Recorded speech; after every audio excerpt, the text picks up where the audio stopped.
ঘুরতে গিয়ে আজকে আমি পানিতে পড়ে যাই, পানির মধ্যে পড়ে যাব এটা কখনো কল্পনার বাইরে ছিল। তো এটা কখনো ভাবতেই পারি নাই আমি যে পানির মধ্যে পড়ে যাব।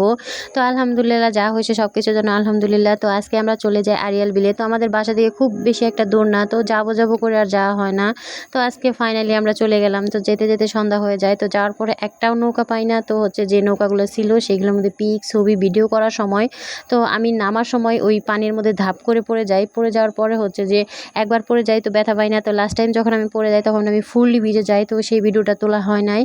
আর আসার পথে দেখি যে একটা নৌকা, তো নৌকাওয়ালারে বললাম যে ভাইয়া একটু ঘোরান না। তো উনি কোনোভাবেই রাজি হচ্ছে না। তারপরে অনেক অনুরোধ রিকোয়েস্ট করার পরে হচ্ছে উনি কোনোরকমভাবে একটু রাজি হয়। তো 10 মিনিটের মতো ঘোরায়। তো আলহামদুলিল্লাহ ঘুরতে খুবই ভাল লাগছে। ঠান্ডা পরিবেশের মধ্যে নিরিবিলি খুবই ভাল লাগছে। তো যারা এখনও আরিয়াল বিলে আসেননি বা নাম শুনছেন তো তারা এসে দেখতে পারেন। তো আসলে এখন লাভ নাই, আসলে পানির সংখ্যা খুবই কমে গেছে। বৃষ্টির পরিমাণ বেশি থাকলে পানির পরিমাণও বেশি হয়। তো এখন তো বৃষ্টির পরিমাণ খুবই কম, হালকা হালকা, তো পানিও কম।